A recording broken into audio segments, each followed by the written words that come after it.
परिवार, संतान, हमारे अपने हमें कितने प्रिय होते हैं। उनकी सुरक्षा के लिए, उनके सुख के लिए हम क्या नहीं करते।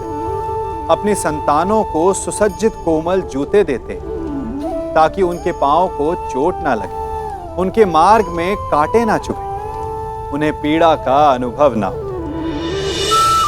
अच्छी बात, परंतु इस प्रक्रिया में हम एक बात भूल जाते हैं कि पांव को पांव होने का अनुभव तभी होगा जब उसका स्पर्श धरती से होगा, जब वो तपती रेत पर चलेगा, जब वो भीगेगा, जब पांव कांटों में उलझेंगे। ठीक वैसे ही हमारे प्रियजन हमारी संतानों के साथ भी होता है। हम उन्हें जीवन का सुख तो देते हैं, परंतु उन्हें जीवन का अनुभव करना ही नहीं सिखाते। करने दीजिए उन्हें अपने जीवन की कठिनाइयों का सामना, लड़ने दीजिए उन्हें अपने मार्ग के कांटों से। यदि स्वयं सीखेंगे तो अपनी आने वाली संतानों को भी सिखा पाएंगे, है ना? आशीर्वाद दीजिए मामा श्री कि मैं विजय श्री प्राप्त कर लौटूं। मेरा आशीर्वाद तुम्हारे साथ है पुत्र। तुम युद्ध क्षेत्र में वो कीर्ति प्राप्त करो जो तुम्हें अमर बना दे।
क्या हुआ अंगराज?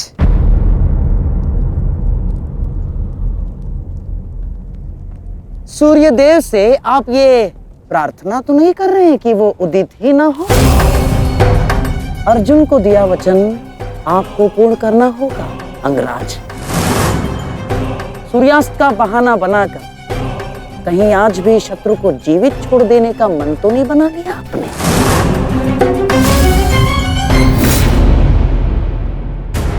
कभी कभी मौन रहने से प्राण बच जाते हैं। अब एक और शब्द अपने मुख से निकाला तो युद्ध आरंभ होने से पूर्व ही शत्रु से पहले मैं अपने पक्ष के किसी योद्धा का वध कर दूंगा। अंगराज, अंगराज आप क्रोधित क्यों हो रहे हैं? मेरे कहने का तात्पर्य केवल यह है कि आपके पुत्र वृषसेन की मृत्यु तो स्मरण है ना आपको? वृषसेन के हत्यारे अर्जुन का पुत्र ही आज आपका लक्ष्य होना चाहिए। बस मैं यही कहना चाह रहा था। कर्ण को स्मरण है मामाश्री।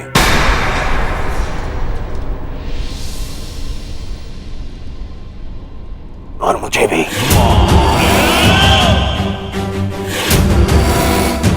आज हम वृषसेन की मृत्यु और मेरे अपमान का प्रतिकार दोनों लेंगे। मैं केवल इतना जानना चाहता हूं, इस प्रतिकार से पूर्व उस कौटे अर्जुन को मार्ग से हटाने का क्या प्रबंध करना चाहिए? उसका प्रबंध मैं कर चुका हूं मेरे होने वाले सम्राट।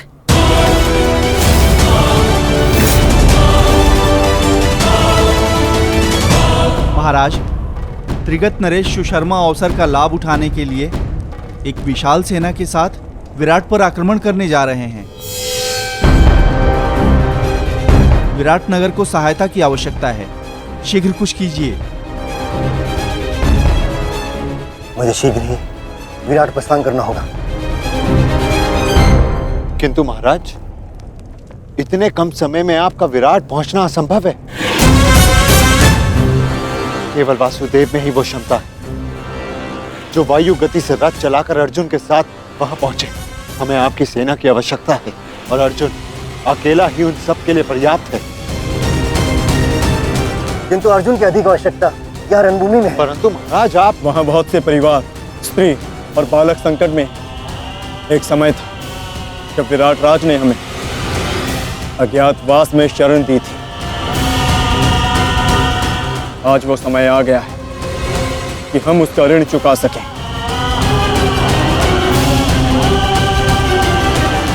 और फिर अभिमन्यु भी तो यहाँ है। मुझे इस पे पूर्ण विश्वास है।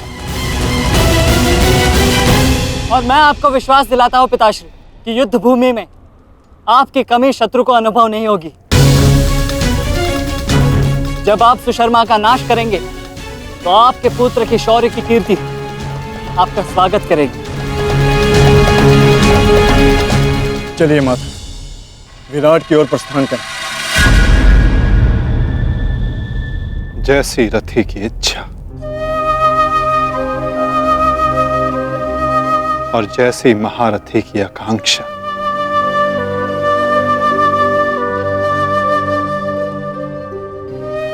आओ पार्थ।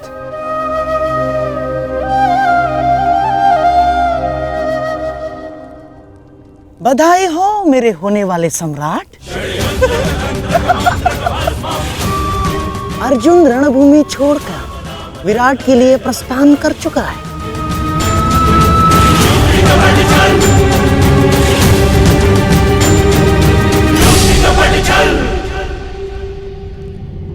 आचार्य द्रोण, समय आ चुका है।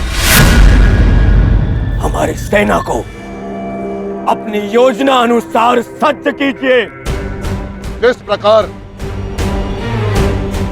चक्की का पत्थर एक ही चक्कर में अन्न के दानों को पीस देता है, उसी प्रकार हमारी ये सेना शत्रु सेना को एक ही चक्कर में पीस देगी युवराज। और अपनी सेना के नाश को रोकने के लिए आएगा वो महावीर अभिमन्यु। और वहां हम उसके प्राण फाड़ लेंगे, जिसने मुझे अपने बाणों के चक्र में फंसाया था। आज वो फंसकर मरेगा हमारे चक्रव्यूह में। युद्ध का 13वां दिन।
युधिष्ठिर, मैं कौरव सेनापति द्रोण चेतावनी देता हूं तुम्हें कि यदि तुम विजय प्राप्त करना चाहते हो तो इस व्यू के भीतर आओ, और यदि तुम इस व्यू को तोड़ने में सक्षम रहे तो हम अपनी पराजय स्वीकार कर लेंगे, और यदि नहीं तो तुम अपनी हार स्वीकार कर लेना। सुना तुमने?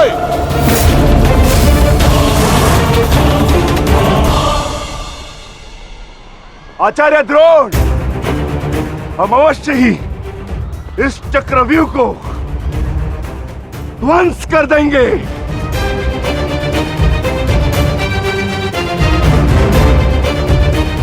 यह संभव है। चक्रव्यूह युद्ध का सबसे कठिन और सबसे विनाशकारी व्यूह है। इसका हल केवल अर्जुन के पास है। यह आचार्य द्रोण की योजना थी, इसीलिए अर्जुन को युद्ध भूमि से दूर किया गया।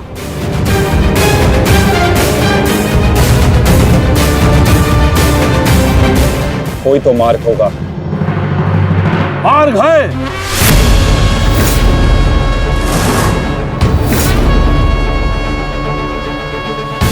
मैंने भी उसी आचार्य भारद्वाज से चक्रव्यूह भेदन सीखा है, जिस आचार्य भारद्वाज से उस द्रोण ने चक्रव्यूह की रचना सीखी।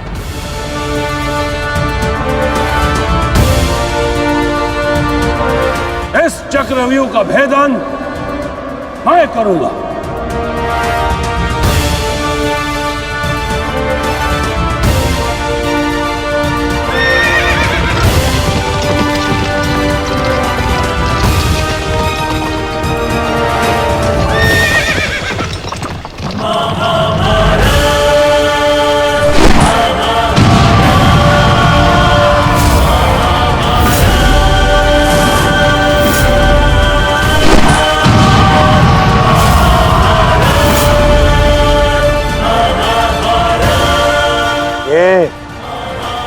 क्या है आचार्य? पांचाल नरेश द्रुपद तो इस व्यू को तिनके की तरह तोड़ते हुए आगे बढ़ रहे हैं। भूल गया वीरराज कि मैंने और इसी द्रुपद ने मेरे पिताश्री के आश्रम में इस चक्रव्यूह का अभ्यास किया था। हाँ तो अपने मित्र को रोकने के लिए कोई अस्त्र, कोई शस्त्र है आपके पास? अब तो केवल एक ही अस्त्र है और एक ही शस्त्र दुर्योधन। जयद्रथ!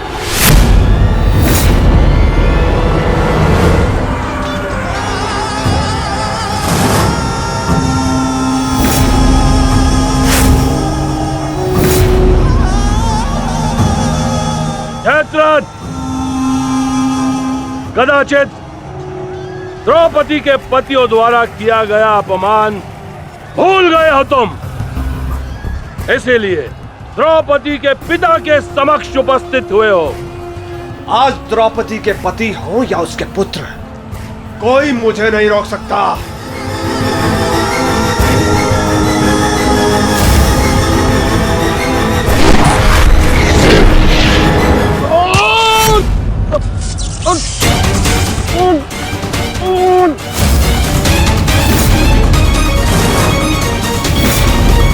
आगे बढ़ो पांडवों, अन्यथा अपनी सेना का विनाश देखो।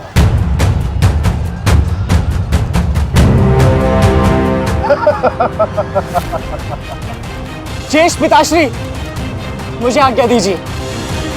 मुझे चक्रव्यूह के भीतर प्रवेश करने का मार्ग ज्ञात। मैंने पिताश्री से सुना था कि ये मैं कर सकता हूं। नहीं अभिमन्यु, मैं तुम्हें इसकी अनुमति नहीं दे सकता। धर्मराज ठीक कह रहे हैं। आचार्य ने कुछ सोच समझकर ही इस व्यू की रचना की है। अब इसे शक्ति का सम्मिलित प्रहार ही तोड़ सकता है। मैं और भीम मिलकर प्रहार करेंगे।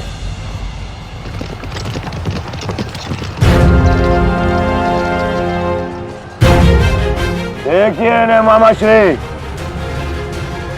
just no more. भीम स्वयं आक्रमण कर रहे हैं।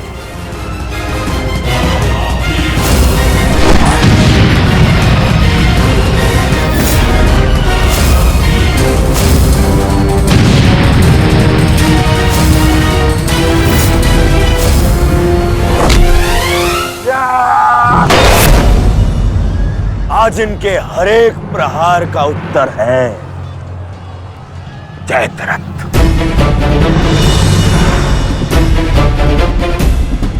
चक्रव्यूह में प्रवेश करने से पूर्व मुझसे नहीं मिलोगे मित्र? स्मरण है ना 5 चोटियां? आज उसी के प्रतिकार का दिन है। प्रभु, मैं चाहता हूं कि युद्ध भूमि में किसी एक दिन सभी पांडवों पर विजय पा सकूं। सब पांडवों पर विजयी होने का आशीष नहीं दे सकता जयद्रथ, क्योंकि अर्जुन को मैंने पशुपतास्त्र दिया। मेरा ही वरदान मेरी ही शक्ति को छीन नहीं कर सकता। इसलिए केवल अर्जुन को छोड़ जिस दिन तुम चाहोगे हे संसार के समस्त योद्धाओं के समक्ष तुम अपराजय रहो। आगे बढ़ो भीम, आज मेरी गदा का स्वाद भी चक्कर देखो।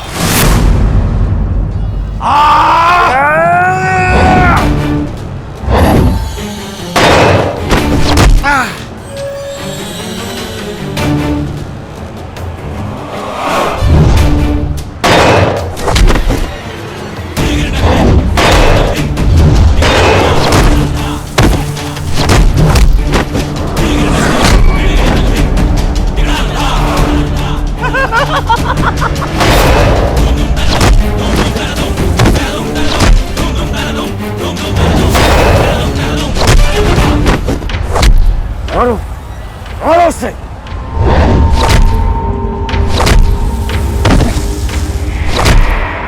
ताजश्री, आप ऐसा कैसे होने दे सकते हैं? ताजश्री भीम और मामा दृश्यद्युम्न में शक्ति है, परंतु चक्रव्यूह को शक्ति से नहीं युक्ति से तोड़ा जा सकता है। मुझे आज्ञा दीजिए। नहीं पुत्र, भविष्य के लिए वर्तमान को दांव पर लगाया जा सकता है, परंतु वर्तमान के लिए भविष्य को खोया नहीं जा सकता।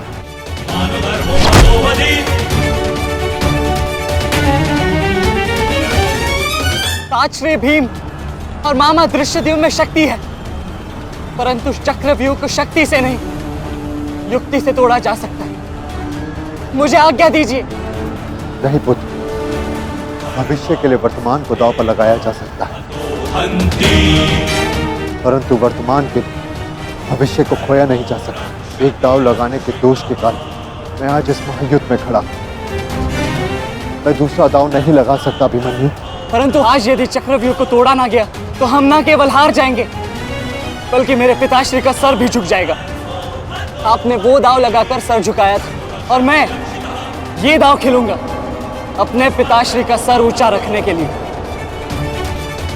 मैंने उन्हें वचन दिया था कि युद्ध भूमि में शत्रु को उनकी कमी अनुभव नहीं होगी, और मुझे शत्रुओं को वीर अर्जुन के रक्त का तेज दिखाना। इसीलिए आज्ञा दीजिए ताजश्री, और फिर मैं अकेला कहा हूं। चक्रव्यूह में मेरे प्रवेश करते ही आप भी मेरे पीछे पीछे अंदर आ जाइए। मैं मार्ग बनाऊंगा और आप चक्रव्यूह को ध्वंस कीजिएगा। सोचिए मत, समय नहीं है ताजश्री। आशीर्वाद दीजिए।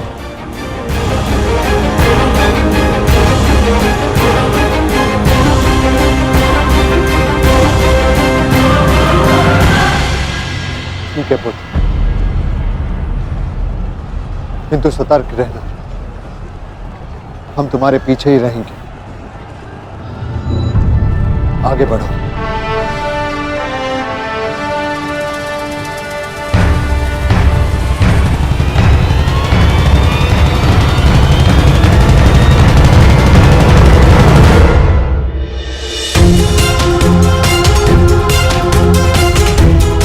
जाओ से जाकर सो जाओ, क्योंकि जीवन की हर रात्रि सदैव सोने के लिए नहीं होती।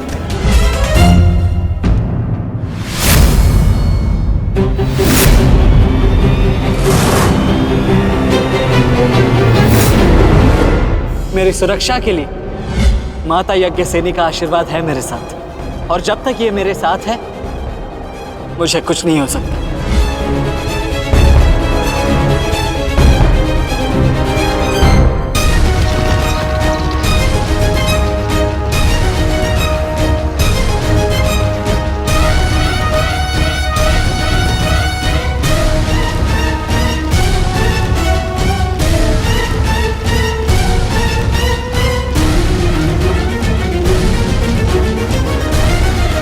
क्या हुआ माता?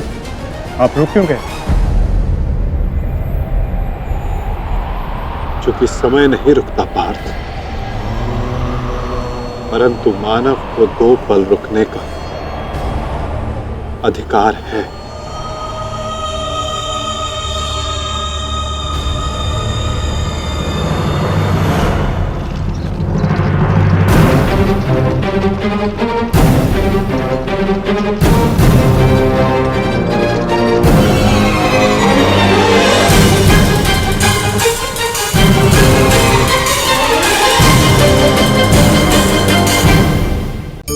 ज्ञान, दान, मान, परमार्थ, इन्हें सबसे बड़ा धर्म कहा गया है, और ये धर्म है भी। परंतु धर्म का पालन भी सोच समझ कर करना चाहिए। यूं समझिए कि आपके पास एक बीज है, यदि आप उसे अच्छी माटी में बोते हैं तो वो फलेगा, फूलेगा, उसे देखकर आपको सुख मिलेगा। और यदि आपने उस बीज को कीचड़ में डाला तो क्या वो उगेगा? क्या उसका जन्म होगा? नहीं, वो कीचड़ में सड़कर अपना अस्तित्व खो देगा और कीचड़ का अंश बन जाएगा।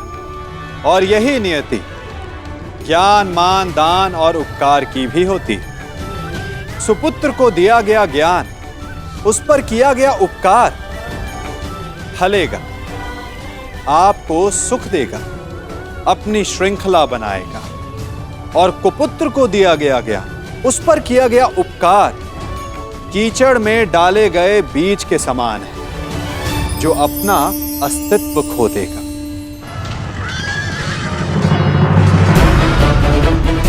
सारथी, आगे बढ़ो।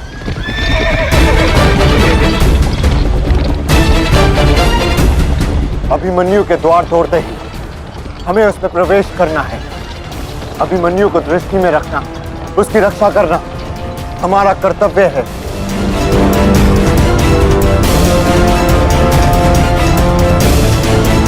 आ बालक, आ सारथियों, ऐसी मृत्यु देने से जिसकी चक्कर उन पांडवों के हृदय को चीर देगी। और स्मरण रहे, सरल मृत्यु नहीं देनी है इस अभिमन्यु को।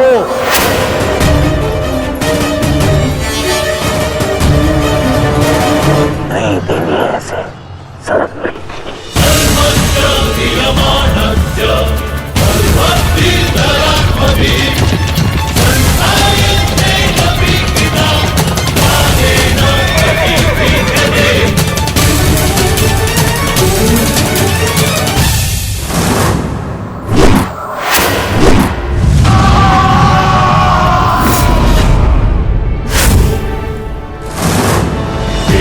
साक्षी, मुझे मार्ग मिल गया है।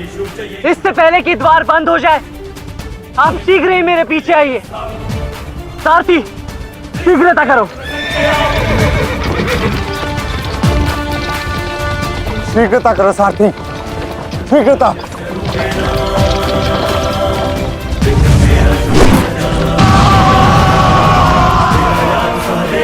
उत्तम अभिमन्यु, उत्तम।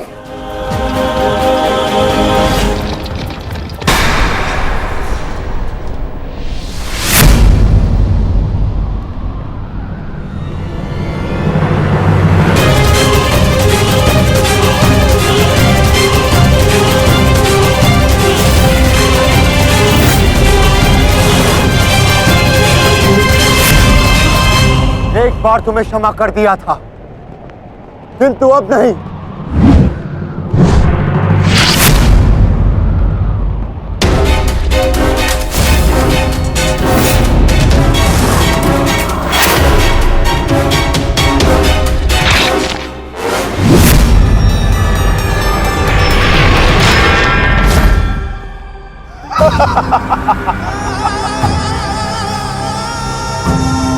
एक बार अपमानित हो चुका हूं, इस बार तुम्हारी बारी है पांडवों। महादेव का वरदान सफल रहा। आज इस युद्ध भूमि में केवल मेरा शासन होगा, मेरा। केवल अर्जुन के अतिरिक्त कोई मुझसे जीत नहीं पाएगा पांडवों। और आज सिर्फ एक ही मृत्यु होगी।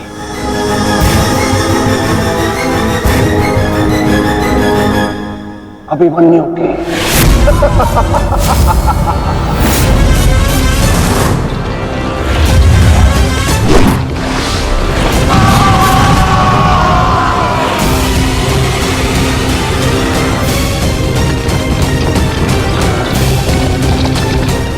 एक चक्रव्यूह तुम्हें पराजित करने के लिए नहीं है मूर्खों।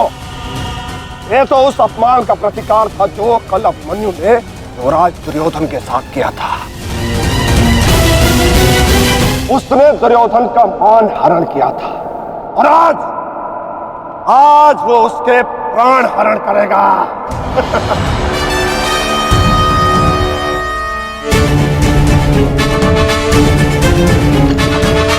अभिमन्यु, लौट आओ, ये षड्यंत्र है। न्यायानाम अधिकाराणाम साम्यर्थम साम्राज्यर्थम। न्यायानाम अधिकाराणाम साम्यर्थम साम्राज्यर्थम। व्यू के भीतर प्रवेश करना जितना चुनौतीपूर्ण है, उतना ही चुनौतीपूर्ण उससे बाहर निकलना भी है। और यदि बाहर निकलने का मार्ग मनुष्य को नहीं पता, तो उस मनुष्य का अंत निश्चित है।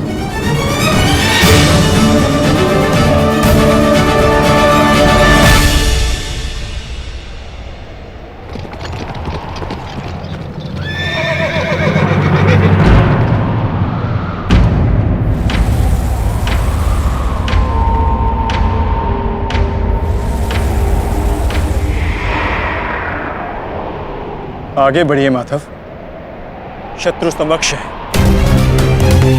आपात, ठीक कहा तुमने। एक योद्धा के लिए आगे बढ़ने के अतिरिक्त और कोई मार्ग नहीं। वापस आओ अभिमन्यु, लौट आओ, व्यू में प्रवेश मत करो।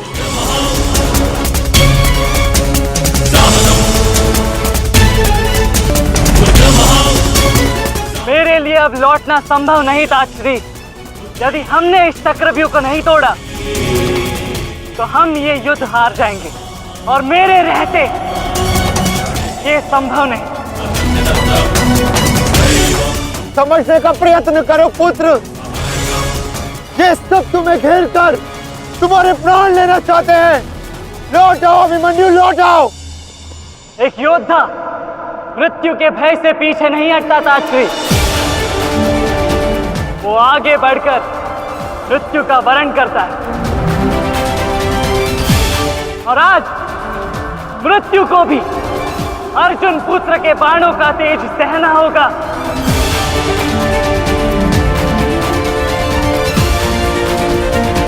मैं इस चक्रव्यूह में आया हूं ताकि पांडवों का सर गर्व से उठा रहे। और विश्वास कीजिए ताश्री, यदि मेरा सर भी कट जाए तब भी आपका सर गर्व से उठा रहेगा।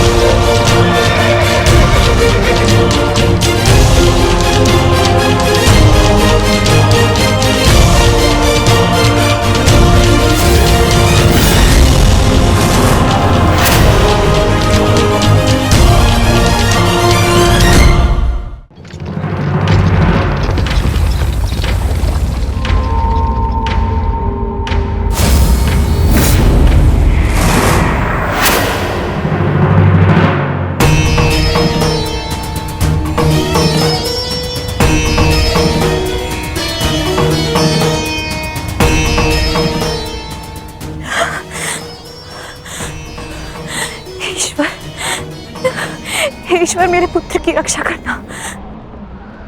आओ आओ अर्जुन पुत्र आओ,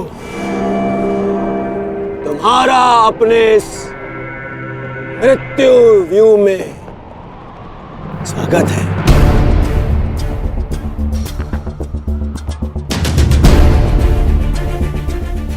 एक वीर योद्धा से सुना था मैं, हे मृत्यु तैयार यदि तू आने को, प्रसन्न मुखा द्वार खुला है तेरा स्वागत, प्रसन्न मुखा।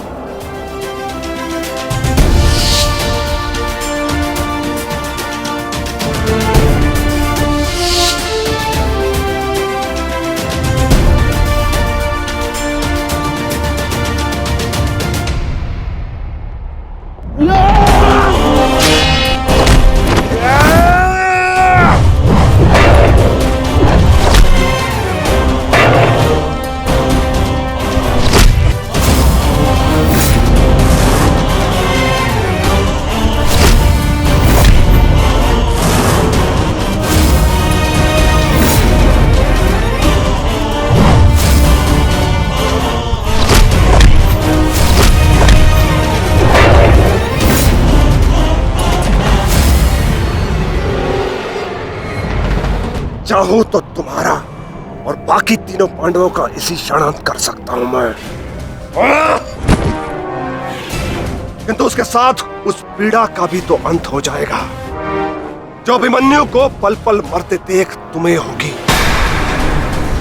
फिर उस पीड़ा का अनुभव कैसे होगा तुम्हें जो जयद्रथ ने इतने वर्षों तक सही है।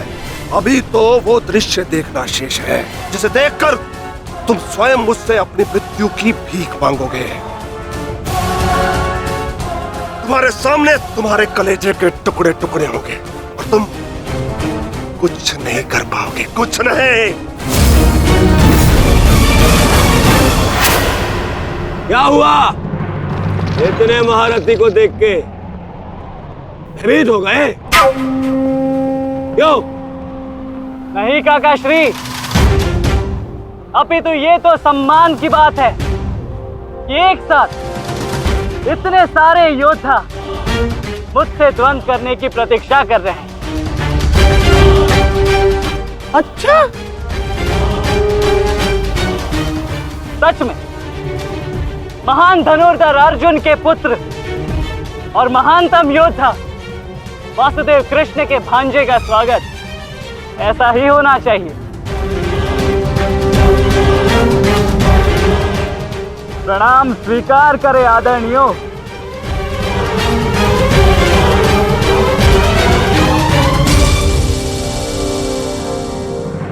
अपनी सीमा में रहो बालक। जितना कम अपमान करोगे उतनी ही कम पीड़ादायक मृत्यु मिलेगी तुम्हें। जितना जीवित रहूंगा उतनी हानि करूंगा, क्योंकि मेरी श्वास ही मेरा अस्त्र है और जब तक मेरी श्वास चलेगी तब तक यमदेव तांडव करेंगे।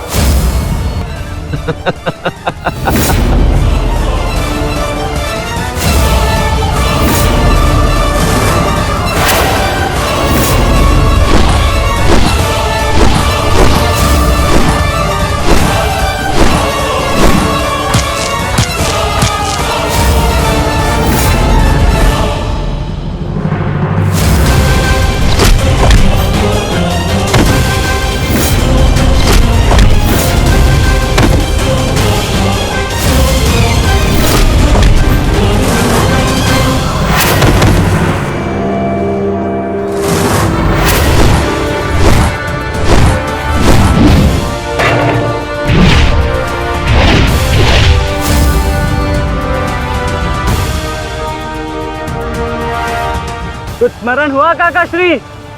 कहा था ना मैंने कि जब जब आपसे द्वंद्व करूंगा तब तब आपके वस्त्र हरण करूंगा और तब तब आपके मुख पर इस लज्जा को देख अपने मन में जल रही प्रतिशोध की ज्वाला को शीतलता प्रदान करूंगा। बहुत हो गया मेरा अपमान, अब और नहीं। महारथियों, आक्रमण करो इस बालक पर।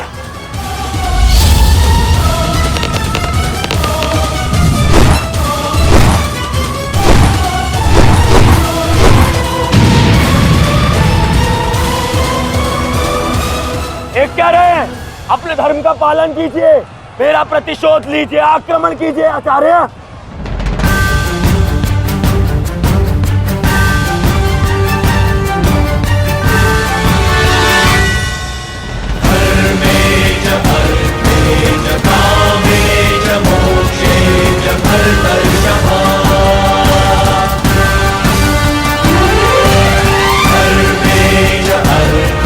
नहीं आचार्य द्रोण, ऐसा अनर्थ मत कीजिए।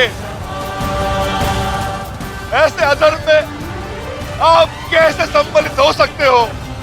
आचार्य वो बालक है, रुक जाइए आचार्य, रुक जाइए।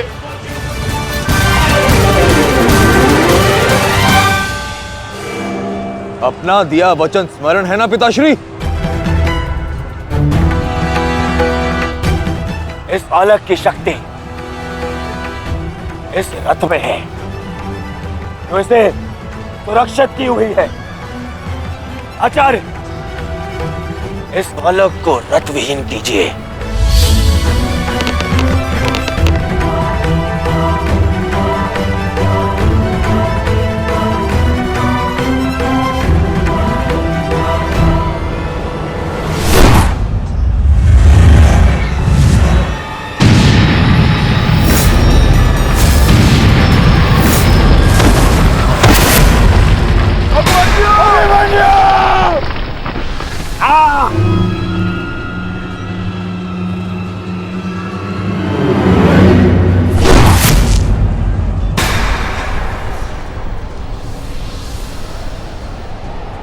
माधव,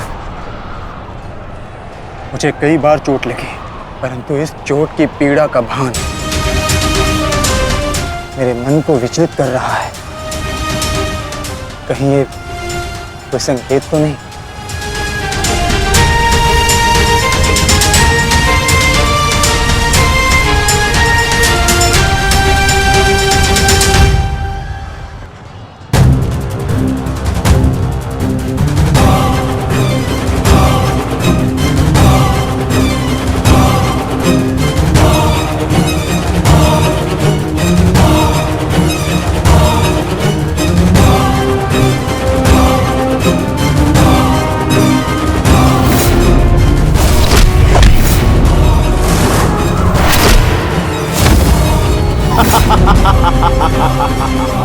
दुर्योधन, केवल आचार्य द्रोण को अपना वचन ज्ञात कराने से क्या होगा?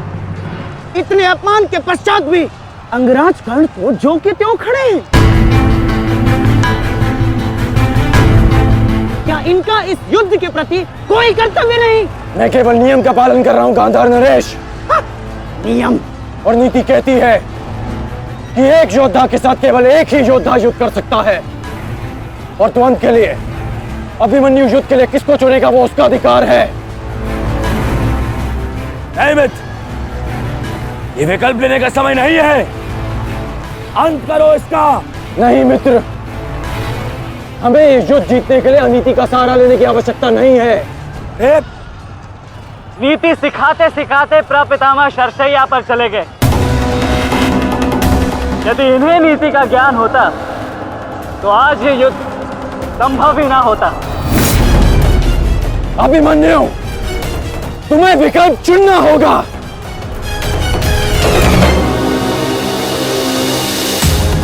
तो फिर मैं आप सबको वन के लिए चुनता हूं।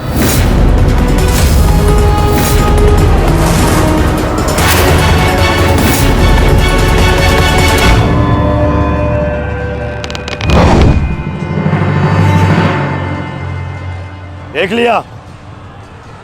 लिया, इसने अपना विकल्प चुन लिया। अब इस पर दया दिखाने की कोई आवश्यकता नहीं है। अब आक्रमण करने की आवश्यकता है। आक्रमण करो और अपना वचन स्मरण रखो कर्ण। देख रहे हो पांडवों, अभी तो ये रथ विहीन हुआ है,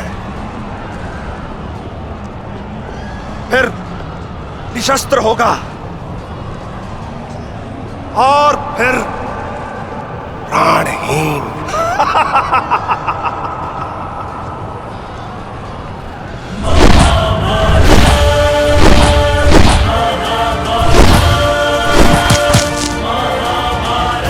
ये क्या कर रहे हो? धनुष विहीन करो इसे।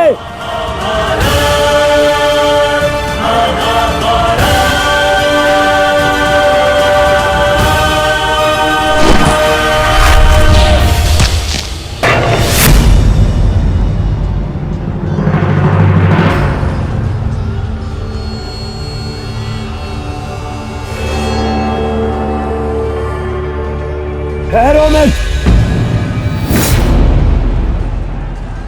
स्मरण रहे, इससे इतनी सरल मृत्यु नहीं देनी है। सूर्यास्त होने तक इसकी श्वास इससे अलग नहीं होनी चाहिए। अबे इसे बहुत पीड़ा सहनी शेष है। मित्र, ये एक योद्धा है, इसे योद्धा की मृत्यु दो। अरे योद्धा नहीं है ये, उन भगोड़े पांडवों का मेला रक्त है। इसे बहना होगा। मित्र जागो, जागो मित्र, और प्रहार करो।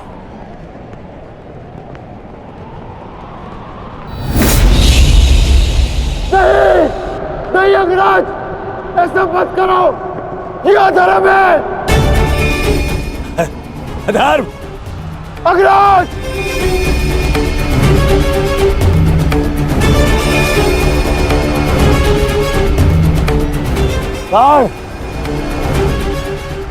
स्मरण करो, स्मरण करो कैसे इन पांडवों ने तुम्हारे पुत्र को मारा था। दया तो इन्होंने भी नहीं दिखाई थी उस पर। उसकी पीड़ा का मान है मुझे, और प्रहार करो का, प्रहार करो उस पर।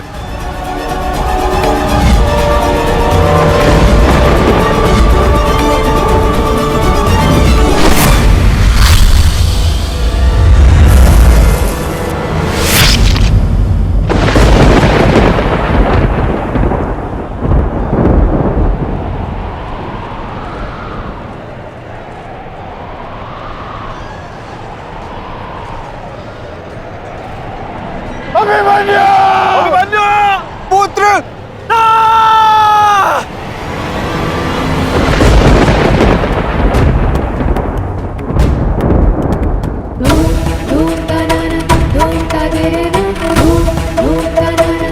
क्या हुआ माताश्री?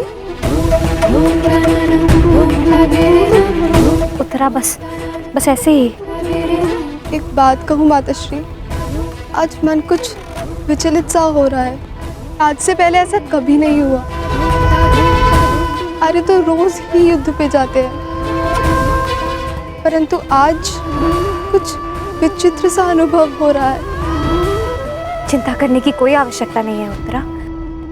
मेरा पुत्र महावीर है, और फिर उसे सभी पांडव, पिताश्री, ज्येष्ठ, उनकी सुरक्षा भी तो प्राप्त है। मुझे पूर्ण विश्वास है अभिमन्यु विजयी होकर लौटेगा और तुम उसका तिलक करोगी। हे सूर्यदेव, आज तनिक शीघ्र अस्त हो जाओ। मेरा पुत्र बिना सुरक्षा कवच के युद्ध में गया है।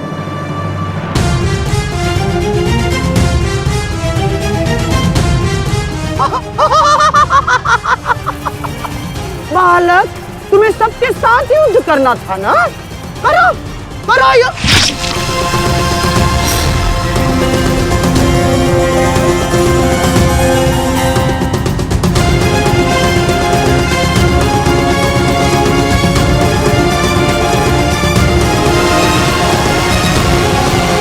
थक गए योद्धा? मेरी चुनौती अभी समाप्त नहीं हुई।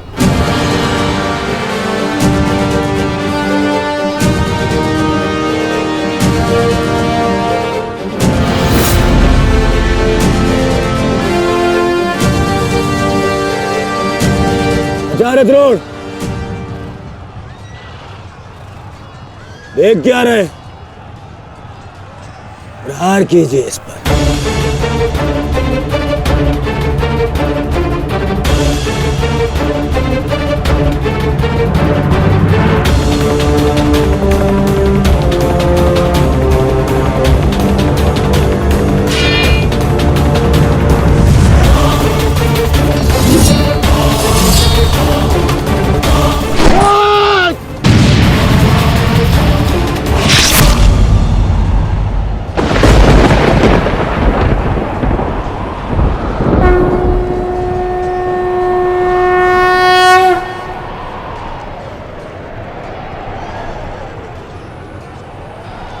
आप ठीक है ना माधव?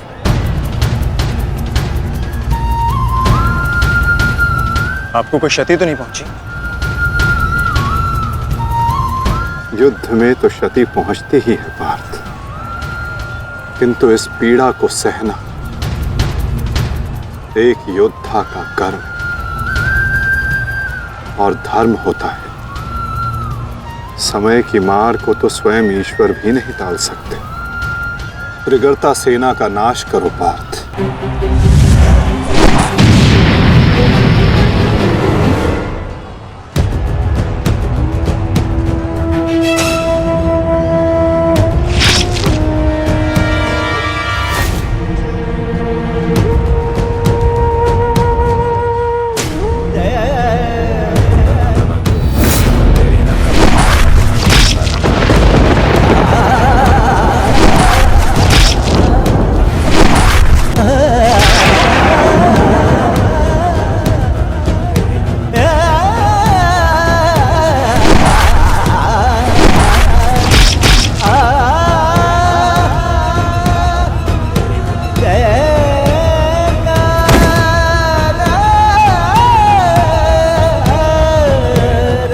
द्वंद्व अभी शेष है। मैं महारथी अर्जुन का पुत्र हूं, महारथी भीष्म का प्रपुत्र, वासुदेव कृष्ण का भांजा। इतनी सरलता से नहीं मरने वाला। अरे ये द्वंद्व अभी शेष है। अभिमन्यु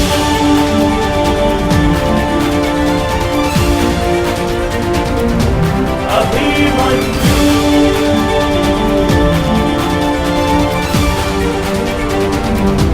अभिमन्यु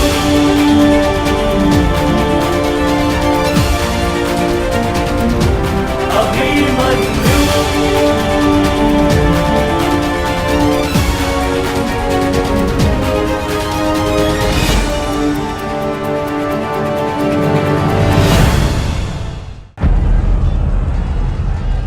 बस करो दुर्योधन, अभिमन्यु के लिए इतनी पीड़ा पर्याप्त है। देखो इसकी दशा। अब अभिमन्यु और उसकी पीड़ा का अंत करने का समय आ गया है। नहीं, मेरे अपमान के घाव अभी भरे नहीं है। केवल मेरे आदेश का पालन करो। अभी इसकी मृत्यु का समय नहीं आया है। जीवित रखो इसे, पर प्रहार करो।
पूरे बल से प्रहार करो इस अर्जुन पुत्र पर।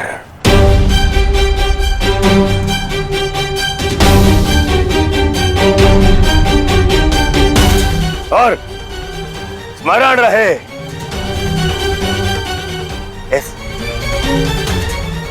इस बालक के शरीर के हर एक भाग में घाव देखना चाहता हूं मैं।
हम सब अपना जीवन शांति से जीना चाहते हैं, अपना हर पल आनंद में भोगना चाहते हैं, परंतु ऐसा नहीं कर पाते।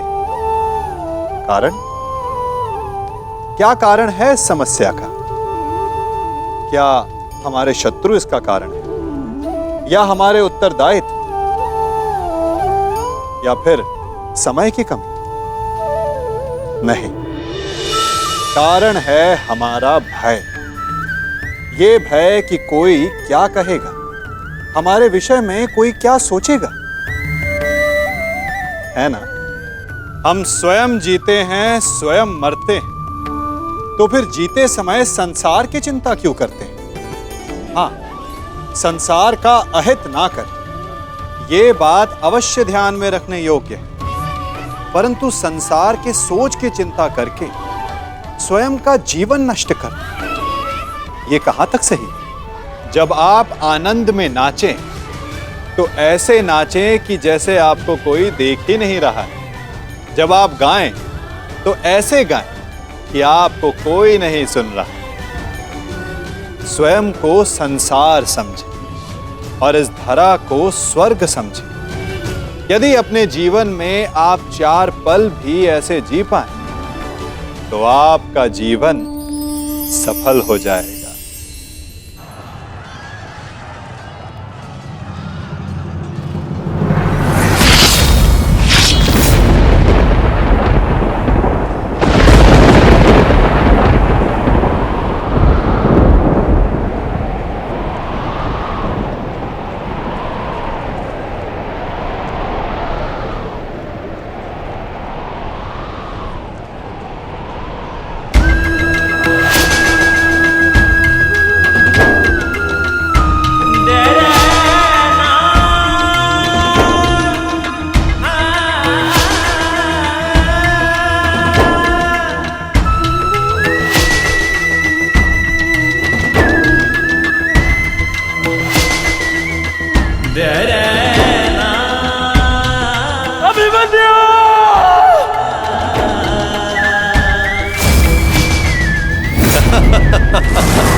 अस्माकं विजयं निश्चितम्।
अरे बस बस, श्री दुशासन बस, मर जाएगा हैं?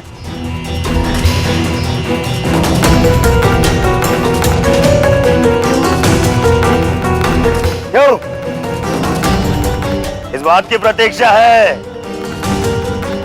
इतना पर्याप्त नहीं?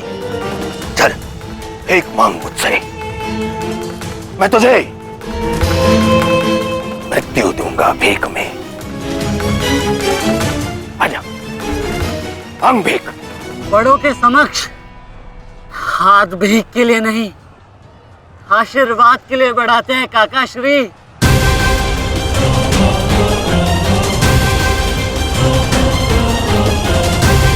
आशीर्वाद दीजिए।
मुझसे आशीर्वाद चाहिए ना,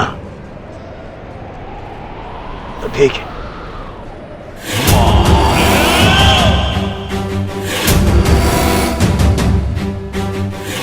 नहीं दुर्योधन, जाने दो उसे। ऐसा मत करो दुर्योधन, ऐसा मत करो।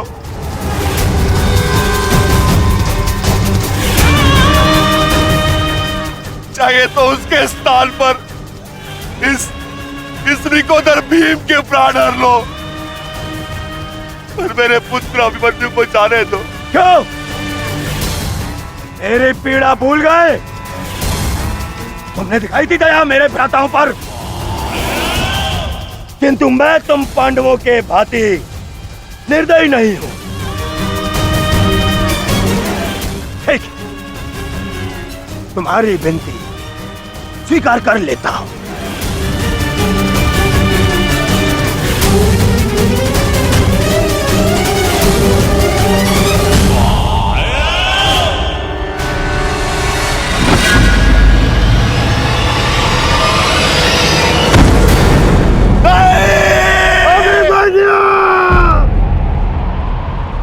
आओ आओ मुझसे भीख मांगो।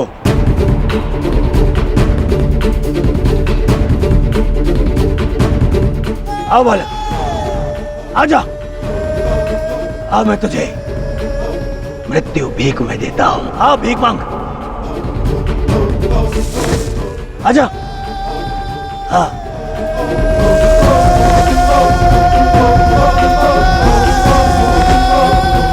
मैं तुझे मुक्त कर दूंगा। मांग मांग, मुझसे भीख मांग।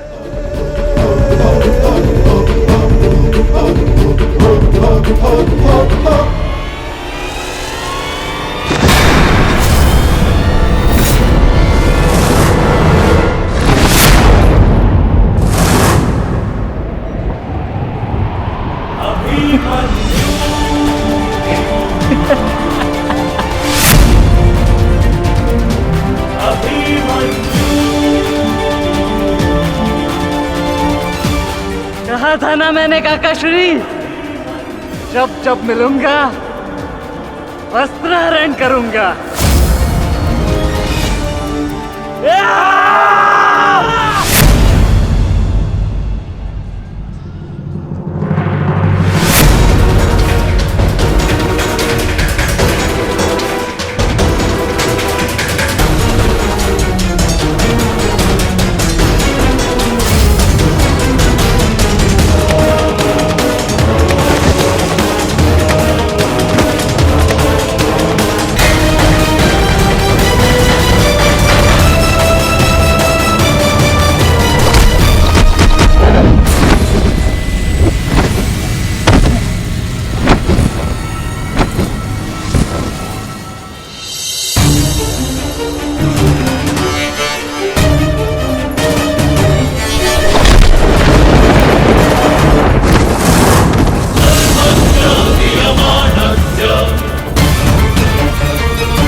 नहीं मित्र, देखो अभी सूर्यास्त होना शेष है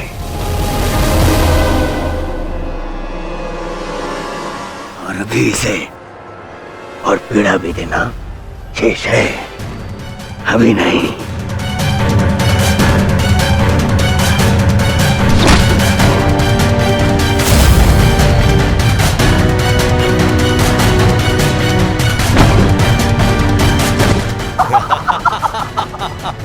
मारो इसे जब तक इसके मुंह से चीख ना निकले।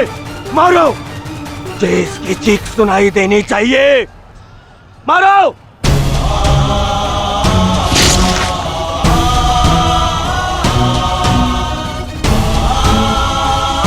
अभिमन्यु।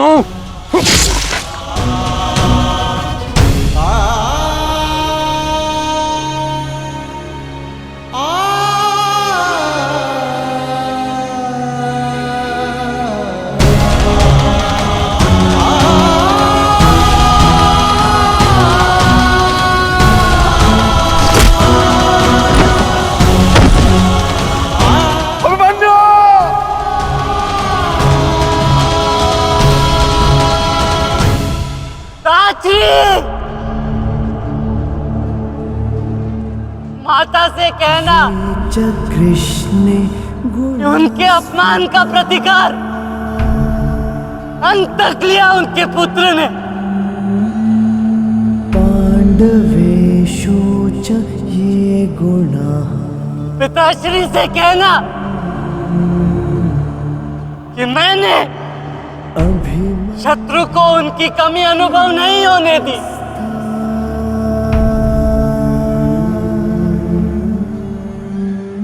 उत्तरा से कहना गुण संचय कि उसके पास मेरी संतान को सुनाने के लिए एक महान कथा है। अभिमन्यु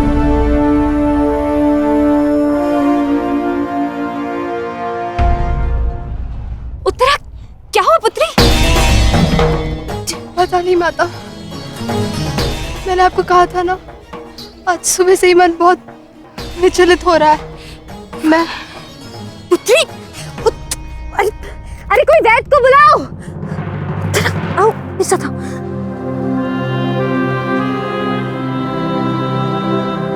मामा श्री से कहना कि संसार में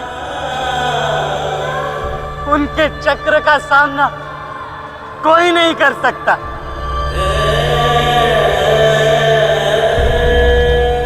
परंतु मैंने, उनके भांजे ने इस चक्रव्यूह को तोड़ा और महारथी के मान को तोड़ा।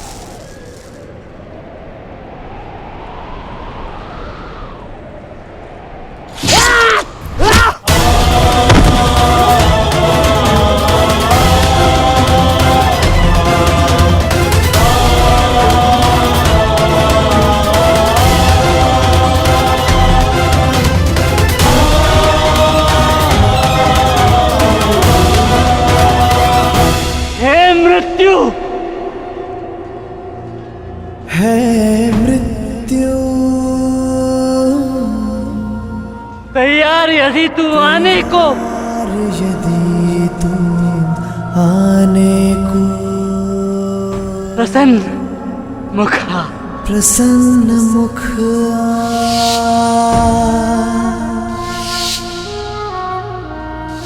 पिताश्री।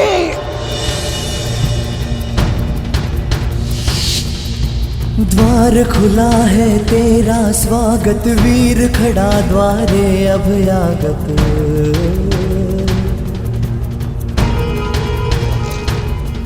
बाहें फैला के मुस्कुरा के करता अपने अतिथि का स्वागत।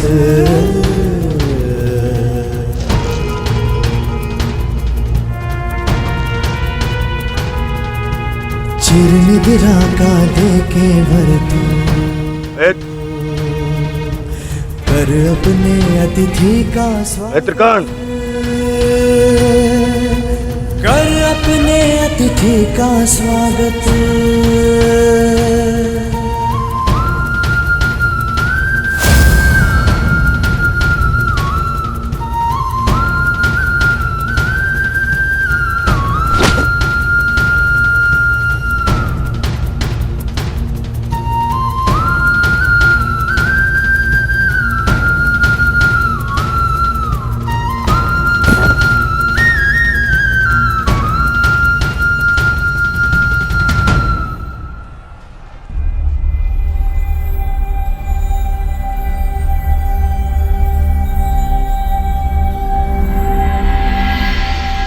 बस पुत्र, शांत हो जा।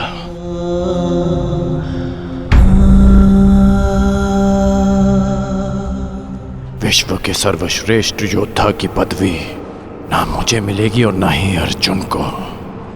वो सम्मान तुमने हमसे छीन लिया पुत्र। आज महाभारत हार गई, परंतु तुम जीत गए महावीर, तुम जीत गए।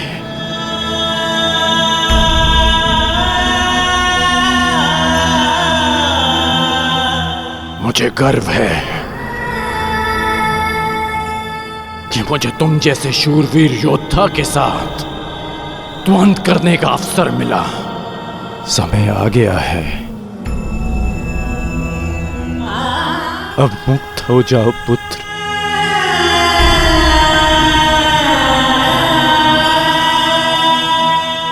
द्वार खुला है,